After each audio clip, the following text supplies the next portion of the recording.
लोकशाहीमध्ये कुठल्याही प्रकारचा शेवट नसतो, त्याच्यामुळं असं कुणाला शेवट वगैरे बैठक म्हणू नये.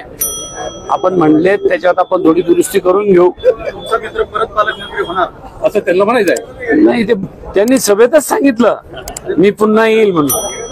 त्यामुळे तो काय प्रश्न. पुन्हा येऊ देणार आहात का? ऐका ना काय माहितीये, लोकसभेच्या निवडणुकीच्या नंतर मी पहिल्यांदा आपल्या संभाजीनगर जिल्ह्याच्या DPDCच्या बैठकीला आलो आणि योगायोग असा जुळून आला की आमचे सहकारी मित्र अब्दुल सत्तार साहेब हे माननीय संदीपानजी भुमरे साहेब माझ्यासोबत लोकसभेवर आले आणि ही जागा रिकामी झाली आणि पर्यायाने आमचे सहकारी मित्र अब्दुल सत्तार साहेब, नामदार अब्दुल सत्तार साहेब यांच्याकडे तो प्रोटोकॉल आला. माननीय मुख्यमंत्र्यांनी त्यांना पालकमंत्री केलं आणि योग असा त्यांची DPDC पहिलीच होती आणि मी लोकसभेवर गेल्यानंतर माझी DPDC पहिलीच होती. त्याच्यामुळे या DPDC मध्ये ज्या लोक कल्याणकारी योजना आहे त्या योजनेचा आढावा घेण्यात आला, काय कामं चालली त्याचा आढावा घेण्यात आला आणि नव्याने काय कामं करायची आहे त्या संदर्भातला विषय या बैठकीने विशेषतेने घेण्यात आला आणि त्या बैठकीचा निश्चितपणाने आपल्या जिल्ह्यातल्या मंडळीला चांगला फायदा होईल एवढं मला आपल्याला सांगितलं. आतापर्यंत असं होतं की ती सत्ताधारी पालकमंत्री असल्यानंतर काँग्रेसचे नेते बरेचदा नाराज असायचे, आता तुम्ही काँग्रेसचे खासदार. नाही, नाराजीचा प्रश्न कधी येतो की ज्या वेळेला आपल्या भागातले कामं झाले नाही तेव्हा. आता मी सत्तारबाईला पेपर दिले, माझे कामं ते करणार आहे, ते मला म्हटले मी तुमचे सगळे कामं करून टाकतो, काय अडचण नाही, त्याच्यामुळे नाराज कशाला व्हायचं. नाही, मोठं काम लहान काम बघा हे मतदार राजा करत असतो. कोणाला मोठं करायचं कोणाला लहान करायचं ते मतदार राजाच्या हातात आहे. पण एवढं वाईल्ड भूमिका तुम्ही आतापर्यंत नाही घेतली. माइल्ड म्हणजे मला नाही कळलं माइल्ड काय. 4.5 वर्षामध्ये आतापर्यंत मतदारसंघांना असं वाटतं की तुम्ही सत्ताधारी. आम्ही विरोधी पक्षामध्ये त्यावेळेला होतो, आजही आहे, परंतु ज्या व्यासपीठावर जाऊन आपल्याला लोकांची प्रश्न सोडून घ्यायचे असतात तिथे आम्ही तुम्हाला असं तुमची अशी इच्छा आहे का आम्ही त्या व्यासपीठावर सुद्धा एकमेकाच्या समोर भांडणच करावे. मग सिल्लोडमध्ये काँग्रेस सरेंडर करणार आहे का?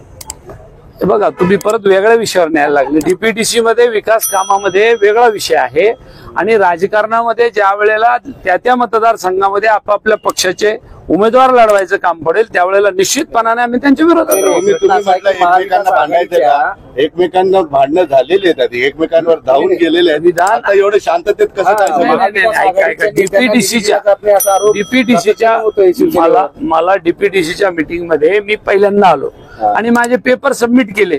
आता जेव्हा ते निधी देतील देणार नाही त्याच्यावर पुढची भांडणं सुरू होईल. आता काय भांडण्याचा विषय. लोकसभेच्या मदतीची परतफेड शांत राहून लोकसभेच्या मदतीचा प्रश्न मला सत्तार साहेबांनी लोकसभेत मदत केलेलीच नाही. मी परत सांगतो, त्यांनी त्यांच्याच पक्षाचं काम केलंय, त्यांच्या कार्यकर्त्यांनी मला मदत केली, त्यांच्या कार्यकर्त्यांनी मला कोणाच्या सांगून केलं ते मला नाही सांगता येणार. तुम्ही एकमेव खासदार असे आहात जे 2 DPDC कव्हर करतात. इथे पण येतात जालन्याला पण. अगदी बरोबर. एक ठिकाणी भाजपचा पालकमंत्री आणि एक ठिकाणी शिवसेनेचा पालकमंत्री. दोघांपैकी कोणता पालकमंत्री चांगला? दोन्ही पालकमंत्री या जालना आणि संभाजीनगर जिल्ह्याचे दोन्ही पालकमंत्री हे सरकारचे प्रतिनिधी हे लोकांच्या कामासाठी असतात. चांगला आणि वाईटचा प्रश्न कधी येतो? काम करणारा पालकमंत्री कोणता आहे तुमचा? दोन्ही नाही, ऐका ना, पालकमंत्री काम करणारे दोघंही आहे, परंतु जेव्हा आम्ही काम सांगू आणि ते काम करणार नाही तेव्हा ते ठरवलं जाईल. आज तुम्ही पहिल्या बैठकीत सगळे शेवटच्या बैठकीचे प्रश्न विचारायला लागले. नियोजन चांगलं केलंय.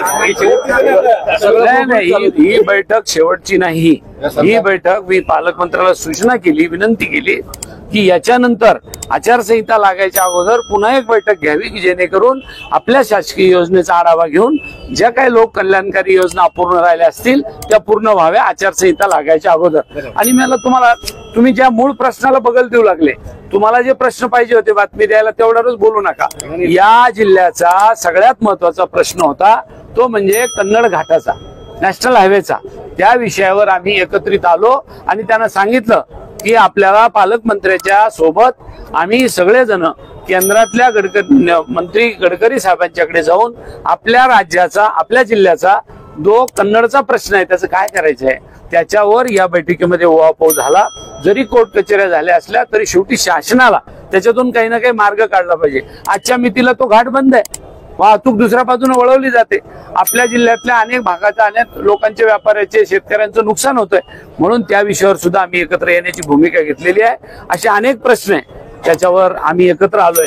मला असं वाटतं आपण आपल्या पत्रकारितेतून त्याही प्रश्नाला उजाळा द्यावा. धन्यवाद. एक प्रश्न आहे, अंबादास दानवे नव्हते याची जाणीव आली का? जाण काय कमतरता वाटली दानवे नव्हते अंबादास दानवे का नव्हते मला सांगता येणार नाही.